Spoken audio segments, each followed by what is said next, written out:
Hello, and welcome back. My name is Cadet Caboose, and today we are continuing work on my book. I don't mean to sound pessimistic this evening. It's a little early, but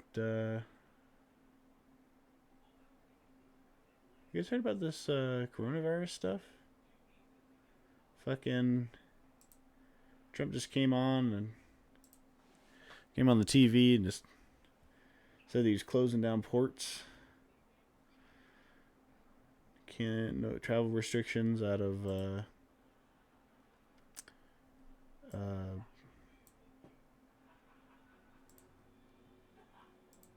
where the fuck did he say? Out of Europe. Travel restrictions out of Europe. And we just gotta fucking, sit here and hope that things get better. Which, ultimately, I truly believe they will be. It's just, it's the first time in my lifetime that I can think of where a disease like this has hit so widespread that they've actually closed down anything like this. It's just, they're talking about like if there's an outbreak that kids are going to be getting pulled out of school, colleges are going to be closed down. And if they're cutting us off from Europe temporarily, that means for the next 30 days we're not going to be taking in any freight or anything coming overseas,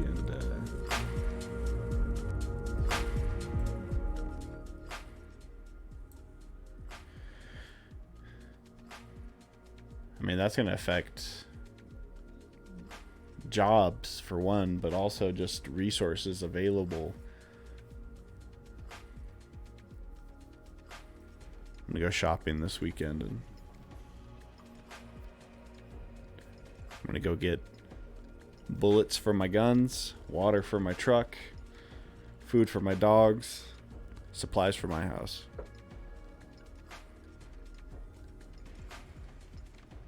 And we'll hope it's not too bad.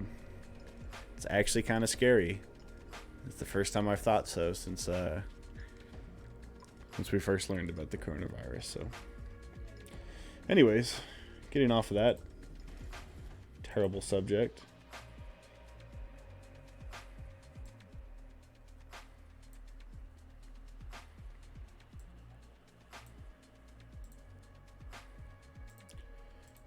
We're continuing work on the book.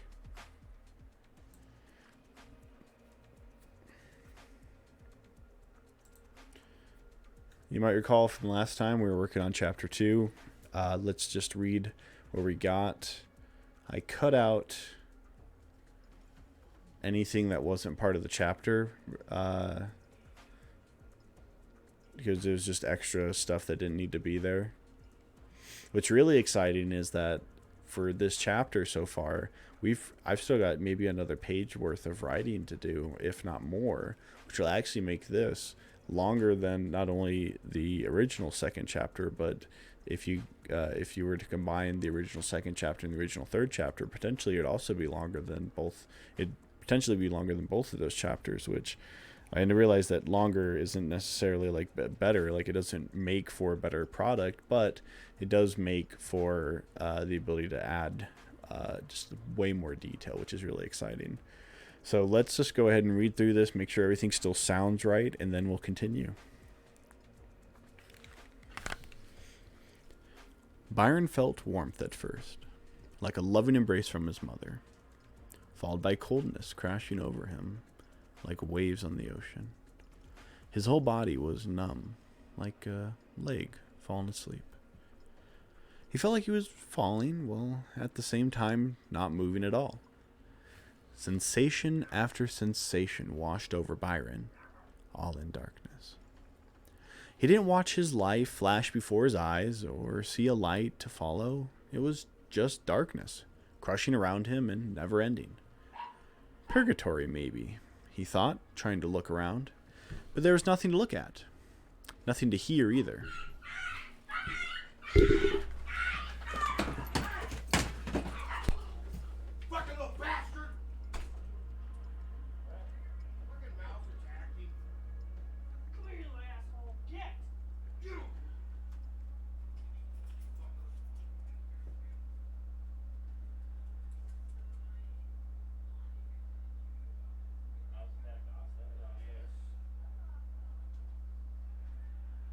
Outside, came in the house, mouse fucking jumped on him.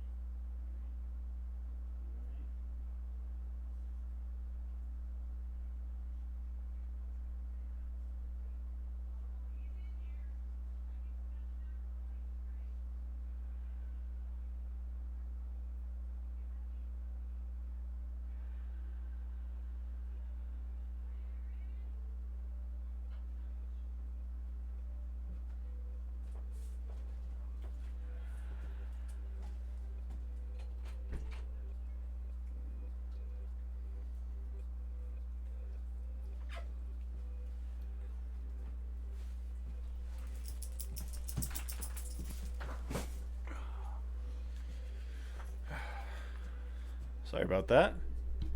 My dog's father is kind of an asshole, and he attacked my dog for coming in the house after going outside. So he's all right. Just freaked out more than anything. Let's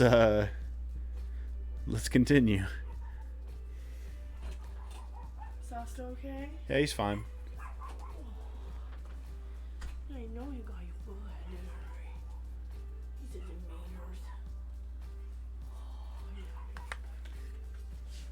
Oh, you hear him crying. Oh, his ears all wet. Yeah, that fishing Mario like to lick him and stuff.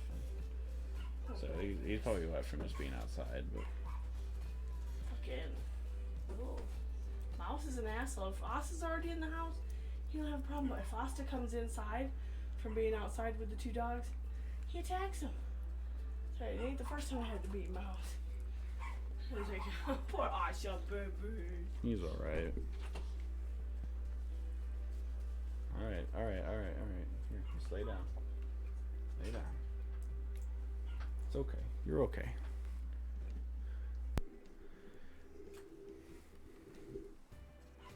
Awesome.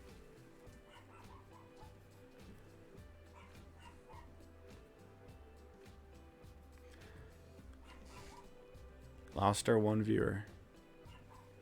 That's okay.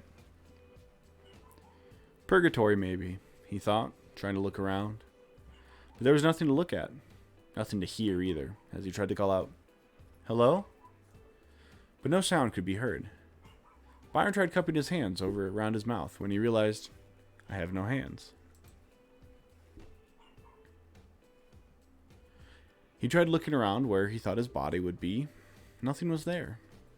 Byron, fearing he would be like this for an eternity, began to panic and scream. No sound to be heard. He kicked and punched and screamed like hell, desperately trying anything he could think of, only to be responded to with silence. Byron cursed, punching at the darkness once again.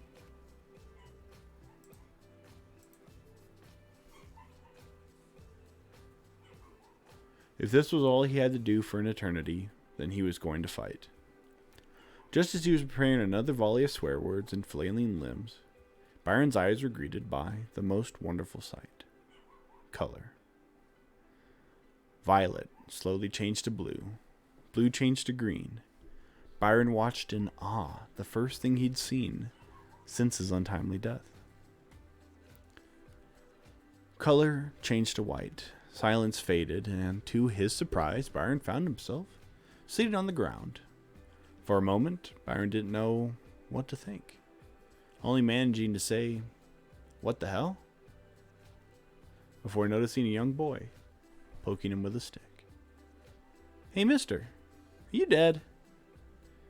As he came to, Byron found himself staring into the face of a boy who couldn't have been more than 6 or 7. He couldn't quite place it at first, but something was strange about the boy. His face was more or less normal, but he didn't seem to have any ears under his long, messy hair, which stood up above his brow in 2 humps. The boy's face held a curious stare on Byron, like a dog, waiting for a treat. I'm not sure, Byron said, looking around. He was sitting, leaning against a brick wall down an alleyway with a dirt floor. Sitting next to him were empty wooden crates and glass bottles. Byron picked up one of the bottles and tried reading the label. The text was foreign to Byron, like nothing he had ever seen, and yet somehow he could understand exactly what it said. Montana Wineries. Never heard of them. That's my family's winery, mister, the boy said with excitement. Eddie! A woman's voice yelled from down the alley. Byron looked over to see a stout woman with hair just as shaggy as the boy's stomping towards them. The humps above her brow were more pronounced, and her hair had started to gray, but this was clearly the boy's mother. Get away from that man this instant, she said, grabbing Eddie's hand. She pulled him behind her and faced Byron. You there, drunkard! Leave this place at once. You have no business here. Byron screwed up his face. Drunkard? He thought incredulously. Please, ma'am, wait, But before Byron could say any more, the woman threw a bottle at his head. The bottle missed, shattered against the wall, showering with Byron in bits of broken glass.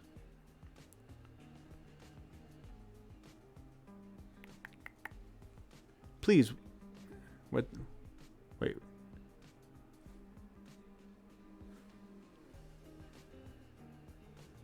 I missed something here. Something that's not right.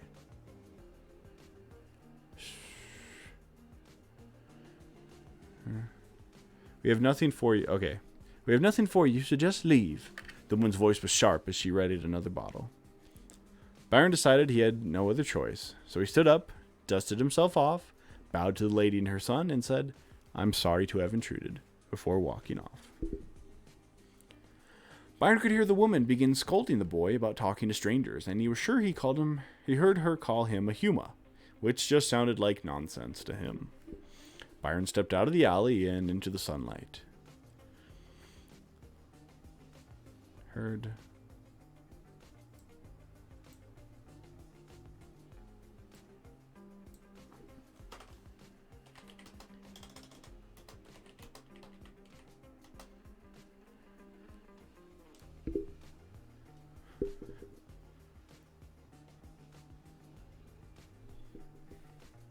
The bright light overwhelmed him for a moment, and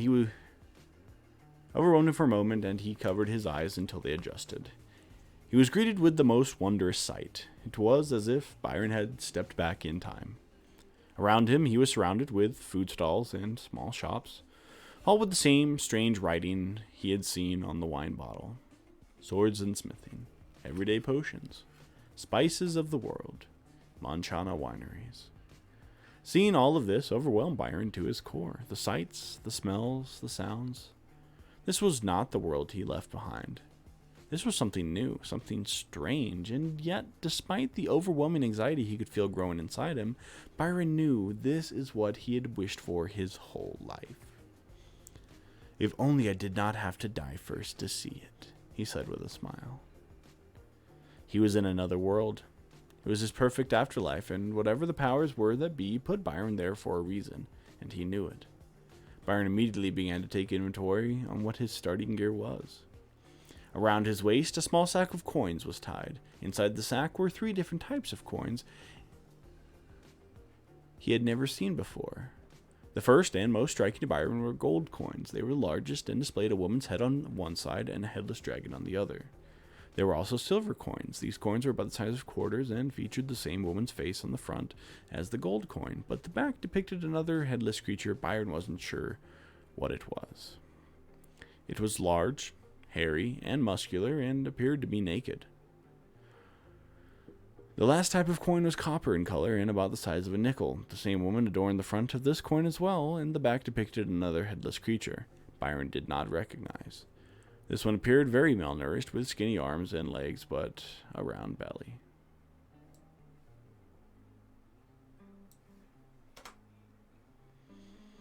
Byron also noticed he was wearing some very nice armor that was so lightweight he didn't even notice he was wearing it.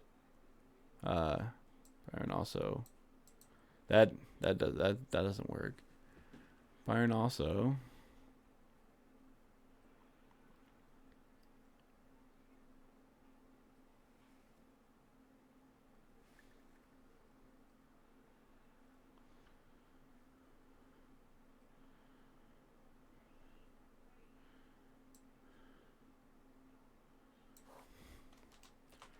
he was also He was also wearing some very nice armor that was so lightweight he didn't even notice he was wearing it. That sounds a lot better. Byron could tell the armor was strong, though. On his belt was a short sword in a red sheath adorned with silver inlay. The sword was also lightweight, and Byron could feel a change in himself as he wielded the blade. It's like I already know how to use it. Byron gave it a quick once-over before placing the sword back in its sheath. And around Byron's shoulder sat a satchel. Byron could tell that the satchel had magical qualities. It's a magic bag. I bet I can store anything in here. Byron was getting excited. All of this only served to reassure him that he was there for a reason. I can probably assume that money works here the same as in movies and video games. Only one way to find out, though. Byron sauntered over to the nearest food stall. Inside was a very attractive young lady with cat-like features. She wore an apron and a smile, and Byron was sure she had a tail. Narrow and snake-like, the tail moved with the woman as she walked towards him. Then he noticed the ears. Some sort of cat lady, I guess. He thought as she approached. Then he noticed the ears. Too fuzzy lumps adorned the top of her hand.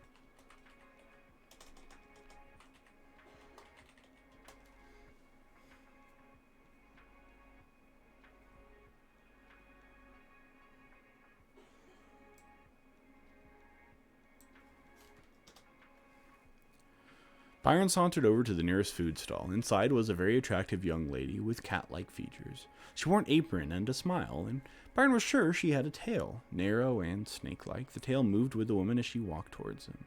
Then he noticed the ears. Two fuzzy lumps of what could have only been described as cat's ears adorned the top of her head, and where her ears would have been, there was just fur. Some sort of cat lady, I guess, he thought as she approached. The boy and his mom must have been the same. Would you like to try our Wovine shoulder sandwich today? The meat just came in this morning, straight from Wellis. Byron could not begin to guess what Wovine was beyond some sort of meat, but his stomach growled at the scent of the cooked flesh. That sounds great, he smiled. The woman giggled and began carving a spit of meat.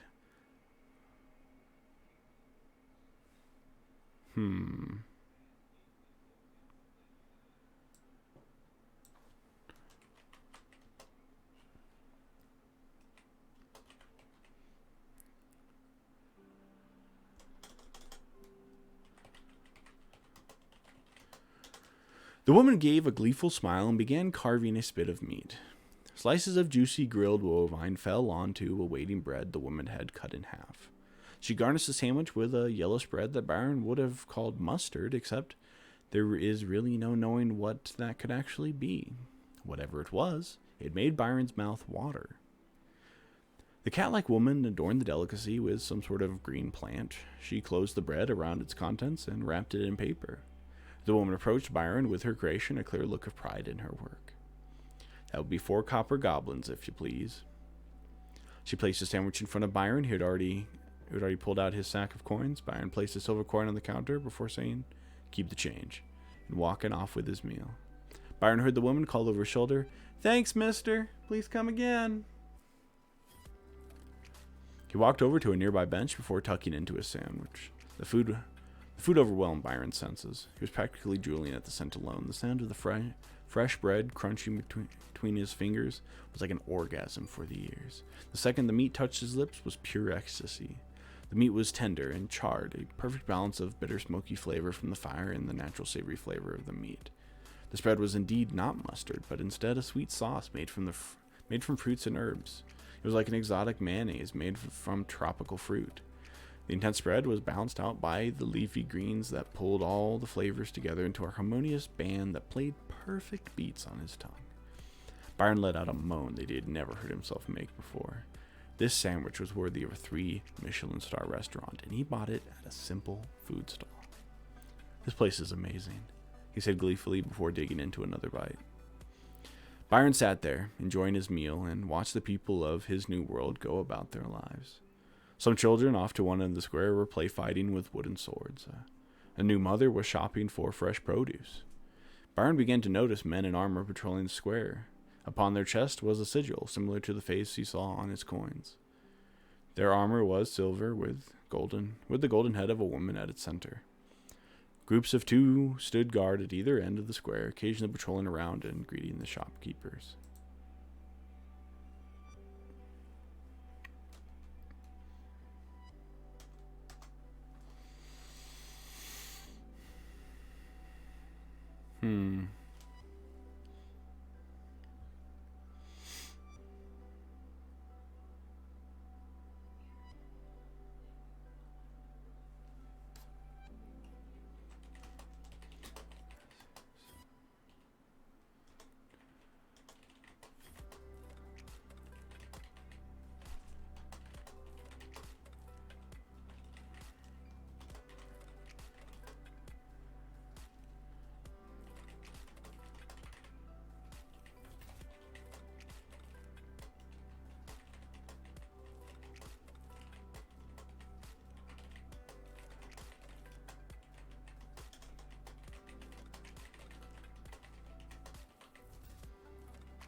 I'm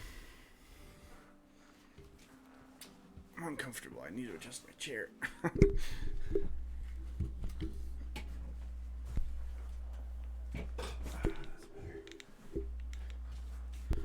Yeah, that's much better.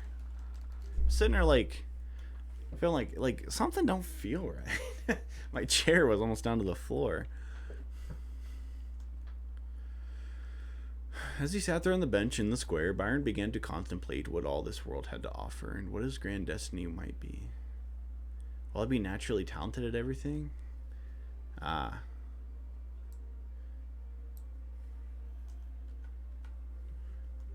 Maybe.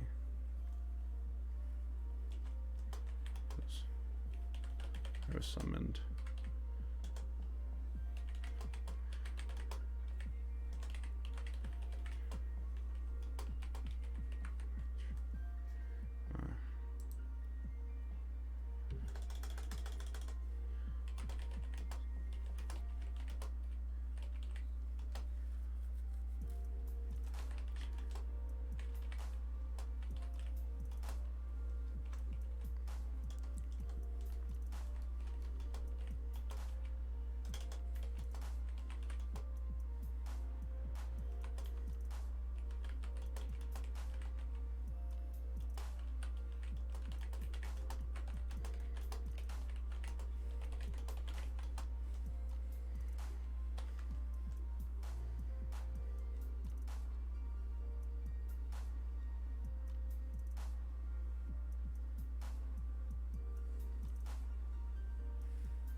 As he sat there on the bench in the square, Byron began to contemplate what all this world had to offer and what his grand destiny would be.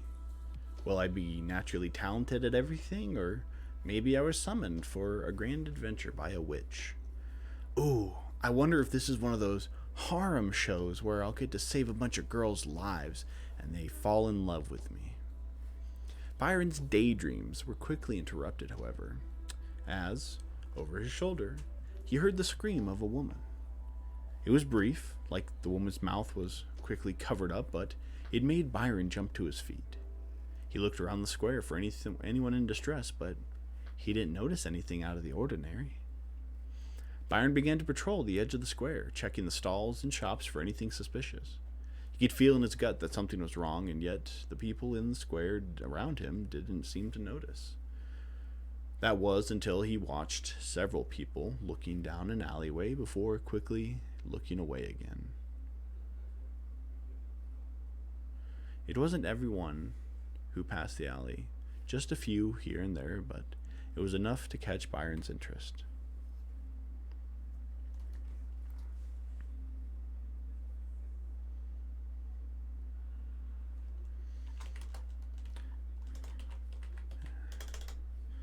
As Byron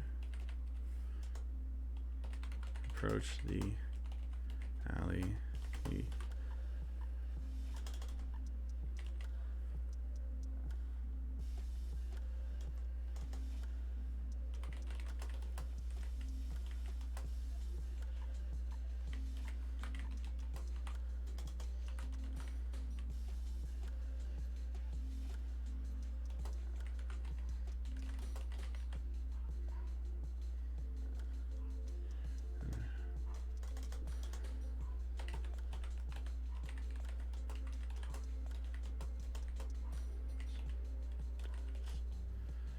probably not how you use emanating, but I'm going to use it anyways.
Huh.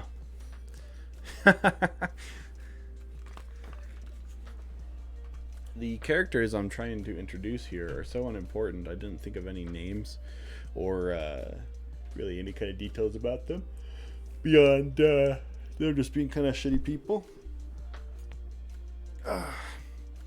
So I was thinking of some sort of like trying to come up with like a silly kind of gang name, like the Rock Gang or something. We're just having some fun, teaching her a lesson about messing with the Rock Gang. I don't fucking know.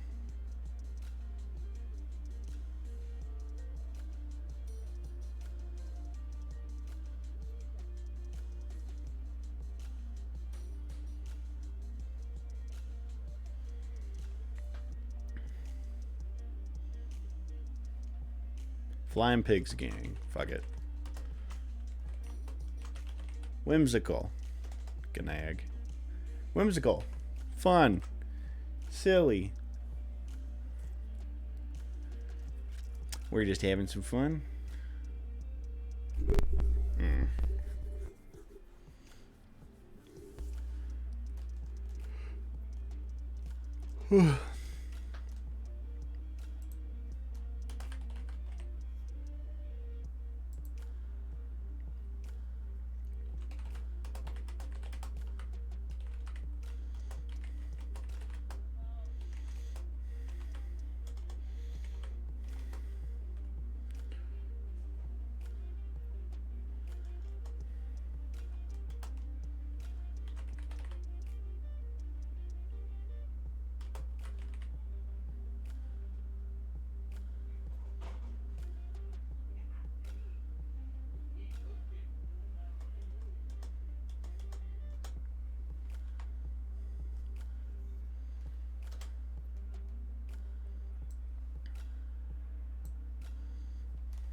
What happened there?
spell mustard.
like the last paragraph.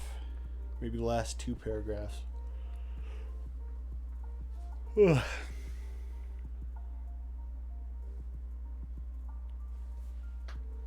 read it again. As Byron approached the alley, he began to hear several voices emanating from its depths. As he approached, he began to make out what was being said. Keep her quiet. I don't know about this. We're just having some fun, teaching her a lesson about messing with the flying pigs, gang. Byron had his hand pushed against the outside wall of the alley. He turned his head to look around the corner, but it was too dark to see against the bright daylight.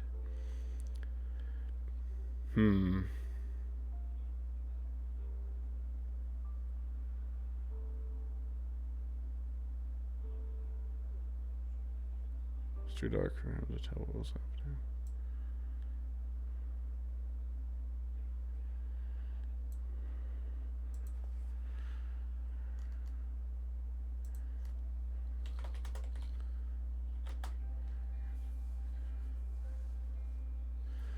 Byron had his head pushed.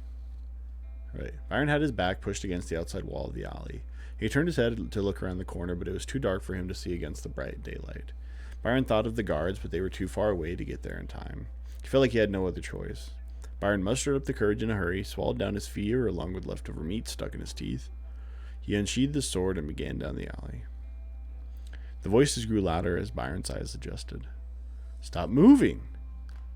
Stop moving, a frustrated voice said, before another said, Hold her down, I said. Hold her down, I said. The words were whispered, but at the same time loud. Between their voices, Byron heard another sound that made his heart sink.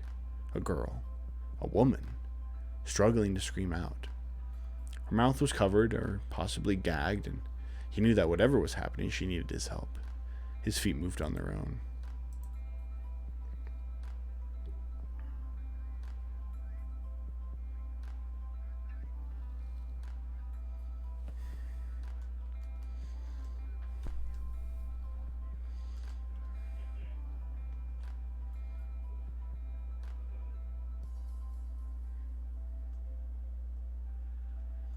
Yeah, it's going to be like the last paragraph.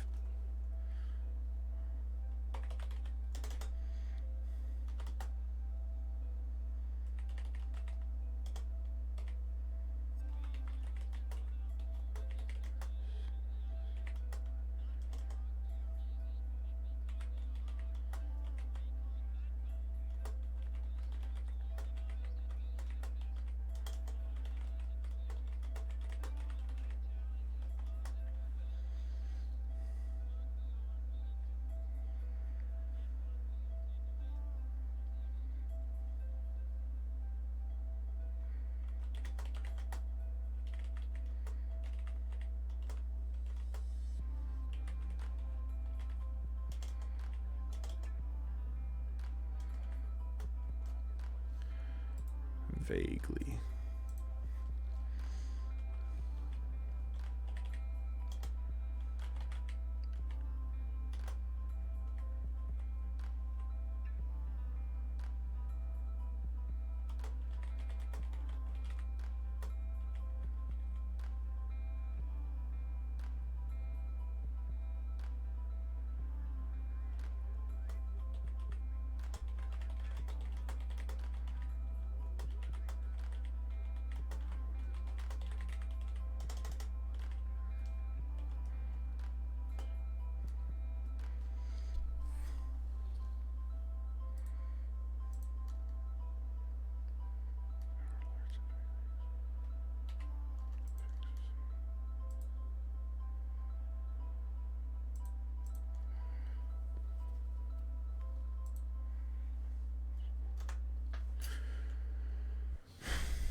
Wait.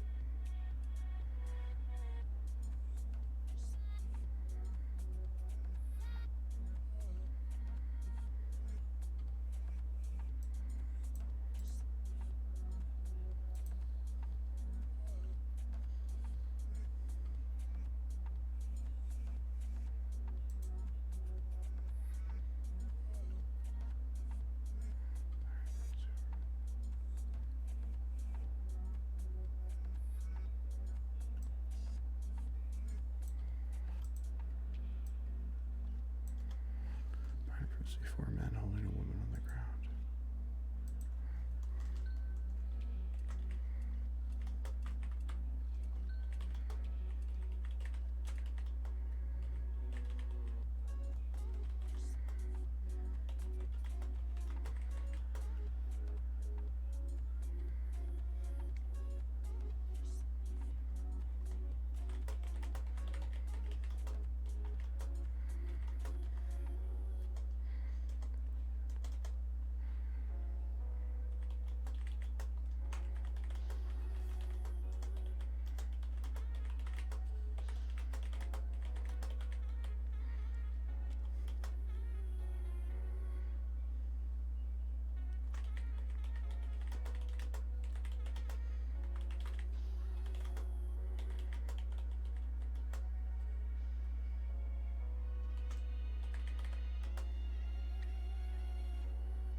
All right. I like it. I like it. It'd be great if we were able to put a pin into chapter 2 here. So let's go back a little ways. As Byron's, this is going to be. Let's start with. Let's start with something that we had already had written, and then just continue on with the new stuff. Byron sat there enjoying his meal and watched the people of it. Byron sat there enjoying his meal and watched the people of his new world go about their lives. Some children off to one end of the square were play fighting with wooden swords. A new mother was shopping for fresh produce. Byron began to notice men in armor patrolling the square. Upon their chest was a sigil similar to the face he saw on his coins. Their armor was silver with the golden head of a woman at its center. Groups of 2 stood guard at either end of the square, occasionally patrolling around and greeting the shopkeepers. As he sat there on the bench in the square, Byron began to contemplate what all this world had to offer and what his grand destiny would be. Will I be naturally talented at everything, or maybe I was summoned for a grand adventure by a witch? I wonder if this is like one of those harem shows where I'll get to save a bunch of girls' lives and they fall in love with me. Byron's daydreams were quickly interrupted, however, as over his shoulder he heard the scream of a woman. It was brief, like the woman's mouth was quickly covered up.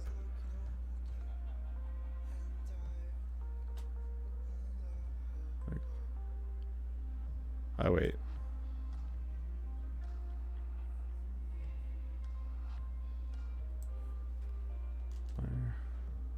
It was brief. It is brief. Silenced by an unknown force.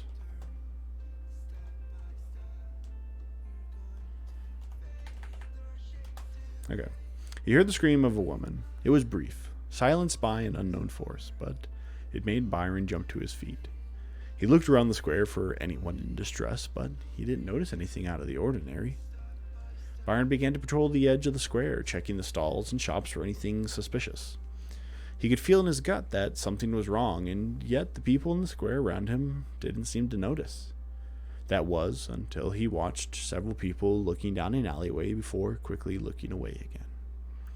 It wasn't everyone who passed the alley, just a few here and there, but it was enough to catch Byron's interest. As Byron approached the alley, he began to hear several voices emanating from its depths. As he approached, he began to make out what was being said. "Keep her quiet. I don't know about this. We're just having some fun, teaching her a lesson about messing with the Flying Pigs gang." Byron had his back pushed against the outside wall of the alley. He turned his head to look around the corner, but it was too dark for him to see against the bright daylight. Byron thought of the guards, but they were too far away to get there in time. He felt like he had no other choice. Byron mustered up some courage in a hurry, swallowing down his fear along with leftover meat stuck in his teeth. He unsheathed his sword and began down the alley. The voices grew louder as Byron's eyes adjusted. "Stop moving," a frustrated voice said before another said, "Hold her down, I said." I think I'll get rid of the "I said" part. I don't like that. "Hold her down." The words were whispered, but at the same... Missing words here. But at the same time loud. Between their voices, Byron heard another sound that made his heart sink. A girl. A woman. Struggling to scream out. Her mouth was covered up, or possibly gagged, and he knew that, whatever was happening, she needed his help. Woman struggling to scream out. Something was stopping her.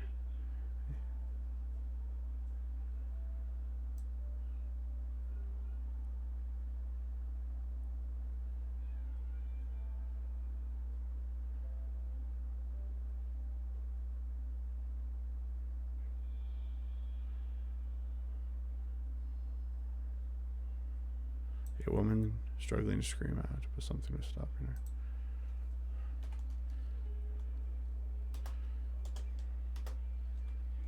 But something was preventing her.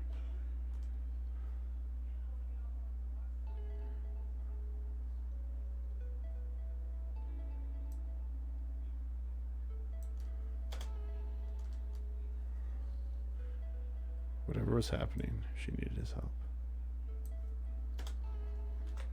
That's better. This sounds better. A girl, a woman, struggling to scream out, but something was preventing her. Whatever was happening, she needed his help. His feet moved on their own. Byron approached to see 4 men holding a woman on the ground. Her face streamed tears as she looked up to see Byron standing over her and the men. Despite the hand covering her mouth, Byron was able to hear the woman scream 2 words. "Help me." That's it. Chapter 2. What do you think? Not bad. 5 pages. That's pretty good. Let's see. Word count. Look at that. That's even like longer. One of the longest chapters I've written. 5 pages, 2,200 words. That's pretty good. That's really good. I like that. The beginning of the chapter is a little different because when I wrote this, it was like 3 months ago, and you know, as time goes on, you don't necessarily write the exact same. Like, I don't know if I would say that I have a style because it seems to adapt and change over time. So like, it's very clear that the beginning part is different than later on. At least I feel that way. You guys might notice a difference, or might not notice a difference, but definitely the ending, everything I've just written it's really good.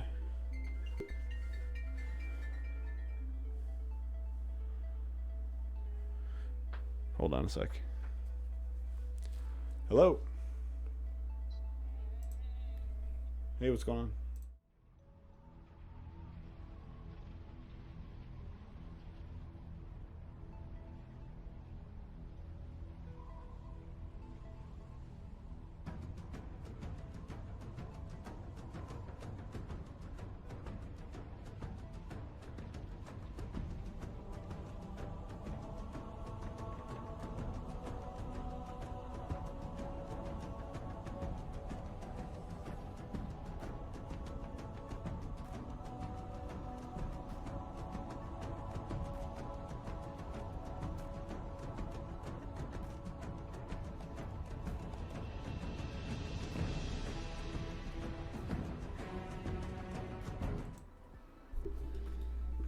Alright, sorry about that, guys. So, yeah. What do you think? I'm super stoked on it, really. I think maybe rewriting chapter 2 was actually the way to go. And yeah, it actually makes me really excited to go into chapter 3, because instead of having to write a jailbreak, it's going to be really easy to write about Byron rescuing her instead, preventing what is leading up to be what could have been like a rape. But I don't got to write about a rape. Instead, I get to write about how somebody prevents a rape without having to use the word rape. You know, brand safe or whatever. It'll appeal to a wider audience, and that's probably the most important thing. And I don't got to use yucky words. Yeah, I'm really excited. Really excited to continue on. And now that we're doing it this way, I know where we're going. In the next chapter, Byron's going to rescue her, take her to get a awesome sandwich. She's going to think it's disgusting because she has a different palate than him or something. I don't know. We'll figure. I'll work out the details before the next time I stream. We'll be book streaming probably Saturday night. It's looking like I'm not going to have to work this weekend. So book streaming Saturday night, and we're going to do the podcast on Friday. So I look forward to seeing you guys on Friday for the podcast and continuing the book on Saturday. Thank you for watching. I'll see you in the next one. My name's Cadet Caboose. Bye-bye for now.